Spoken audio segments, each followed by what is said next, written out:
Hello and welcome to Sovereign RPG. Today we are going to be talking about Albion Online and if it is indeed worth playing in 2021. Remember that all of my reviews are completely my own opinion after playing the games over a pretty decent period of time. If you do enjoy my content, remember to like the video, it really does help me out. And if you'd like to suggest any games for me to check out, please let me know down in the comments below.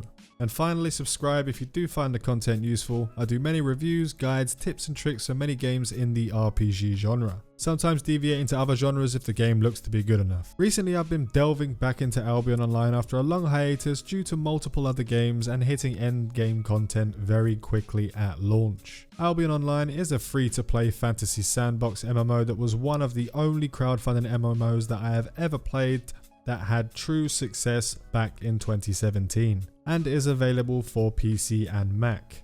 And later this summer, it will have a standalone Android and iOS version, all with fully functioning cross-play systems. You'll be able to play your account on any device at any time, just log in and play. The game wasn't designed to be free to play at the start, but went that way after an obvious dwindling in player base at that time. Shortly after, Albion Online went and added itself to Steam and got a massive amount of players over a short time and has managed to keep a massive player base ever since. The good thing about Albion Online not starting as a free-to-play game is that its content wasn't designed to be gated at all. So free-to-play is truly free-to-play. And with almost zero pay-to-win aspects to the game, there is a part of the monetization, however, that some would consider pay-to-win, but we will go over that later in the video. So I am making this video to give you the best idea on the current situation in Albion Online and to allow you to make the best decision when deciding if you would like to play it or not. So with that, let's go over several aspects of the game itself. The graphics. While some people like myself, who are indeed graphics whores,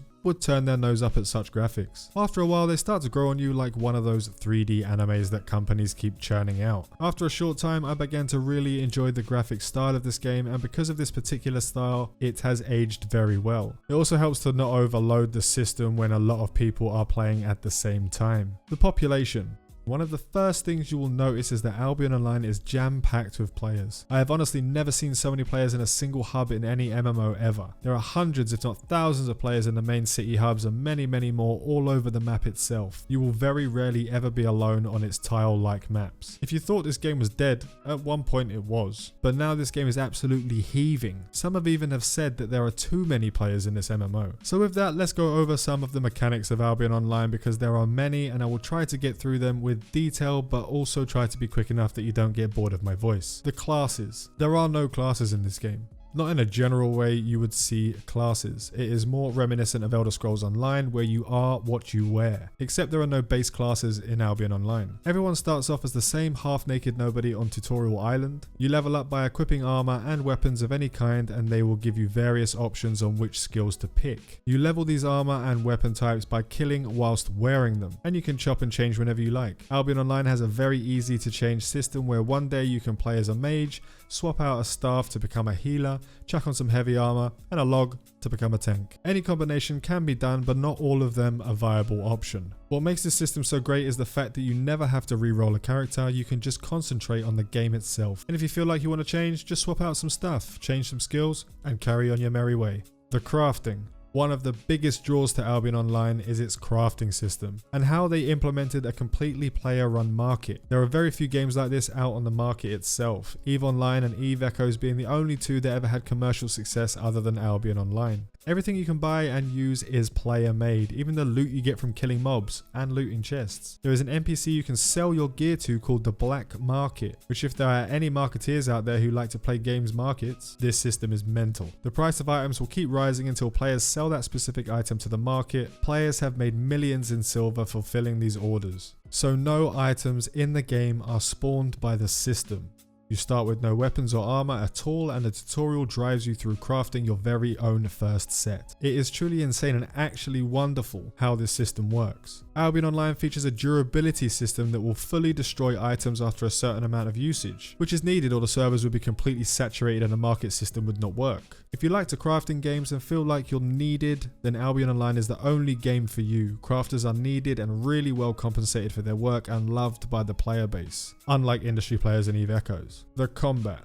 In Albion Online, you have 6 abilities determined by what you decide to pick off of your equipment. Damaging skills, defensive skills, and movement skills can all be utilized in any way you see fit. Even though the game features a classless system, the holy trinity of MMOs is still much needed. Tanks, healers, and DPS of all kinds are very much wanted throughout all aspects of the game. As with any MMO, tanks and healers are highly sought after to progress through most, if not all, of the content in the game. The system is absolutely amazing for allowing you to make complete hybrids of any archetype and play the way you want. Your abilities do have cooldowns, as with any MMO, and cannot really be spammed. There are, however, builds out there with cooldown reductions, allowing some players to utilize this to its fullest. If you enjoy rotations and reactive gameplay, this is definitely the game for you, especially in PvP.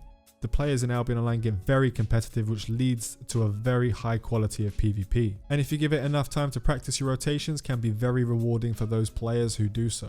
The activities. There is just so much to do in Albion Online, almost to the point of confusion. There are solo dungeons, group dungeons, corrupted dungeons, hell gates, roads of Avalon, small scale PvP, large scale PvP, faction scale PvP, crafting, gathering, mount raising, your own island to build on, farming, grinding. The list is literally endless. For those EVE Online players out there, a lot of what this game has to offer is, in my opinion, heavily influenced by that game. The roads of Avalon are wormholes, corrupted dungeons are abyssal space, the free market, crafting systems, but that does not take away from how well implemented these systems are as a whole. Corrupted dungeons are solo dungeons that you can run through, moving from floor to floor, and occasionally putting you into a dungeon with another player where you have to duke it out or finish the dungeon before that player gets to you, but only if you opted in for PvP in the first place. Finishing the dungeon level by killing the boss will reward you with some pretty decent loot. If you get blasted, your run is over, but if you kill the invading player, you will get increased rewards, more and better loot. Hellgates are pretty much the same, but with more players, 2v2, 5v5 and 10v10. However, there is no opt-in for PvP, there is always the possibility of it. It's a great mixture of PvP and PvE. Solo and group dungeons are self-explanatory. Factional warfare can be massive, with hundreds of players duking out over a long period of time, some truly epic moments, and it is active all day and night. If you like Zergs and being part of a big faction fighting to win for it, then this is definitely for you. There are many other aspects of the game, but I will leave that to you to explore. The monetization.